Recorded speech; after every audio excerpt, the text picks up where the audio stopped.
বিএনপির সাথে ওনার এমন এক কমিটমেন্ট ছিল বা ওনার সাথে বিএনপির এমন এক কমিটমেন্ট ছিল অবশ্যই ইতিমধ্যে স্বরাষ্ট্র মন্ত্রণালয়ের পক্ষ থেকে পদক্ষেপ নেওয়া হয়েছে পররাষ্ট্র মন্ত্রণালয়কে। আমরা অনুরোধ করেছি তারা যেটা এক্সট্রাডিশন ট্রিটি বিটুইন টু কান্ট্রিজ আছে সেই মতে তাদেরকে আমাদেরকে ফেরত দিতে হবে। আমরা আশা করছি এবং আমরা ফেরত আনার জন্য যথেষ্ট জোর প্রচেষ্টা চালাবো। প্রিয় সাংবাদিক বন্ধুগণ, আসসালামু আলাইকুম ওয়া রাহমাতুল্লাহ। আমি আমরা সরকারের দায়িত্ব গ্রহণ করার পরে এই প্রথমবার আমি কক্সবাজারে জেলা আইনশৃঙ্খলা কমিটির মিটিংয়ে অ্যাটেন্ড করলাম। এখানে অনেক কিছু সিদ্ধান্ত আমাদের হয়েছে, এটা প্রতি মাসেই হবে।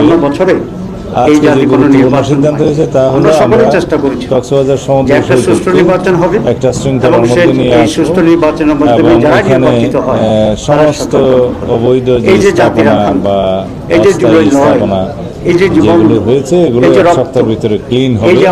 জেলা প্রশাসনের নেতৃত্বে বিচ ম্যানেজমেন্ট কমিটি এখনো গঠিত হয় না, নতুন ভাবে গঠিত হবে।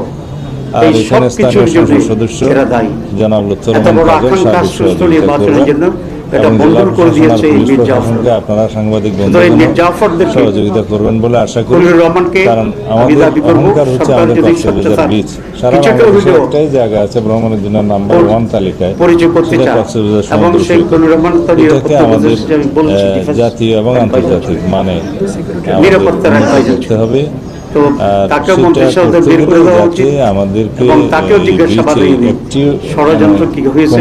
ময়লা আবর্জনা না থাকে, এমন কোন বিষয় আমরা ওখানে না আনি যাতে পর্যটকদের জন্য কোনো অসুবিধার সৃষ্টি হয় এবং দৃষ্টিকটু লাগে।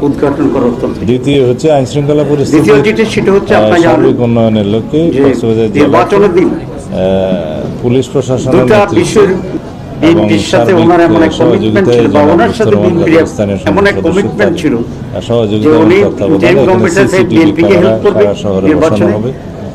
3 নম্বর হচ্ছে মাদক এবং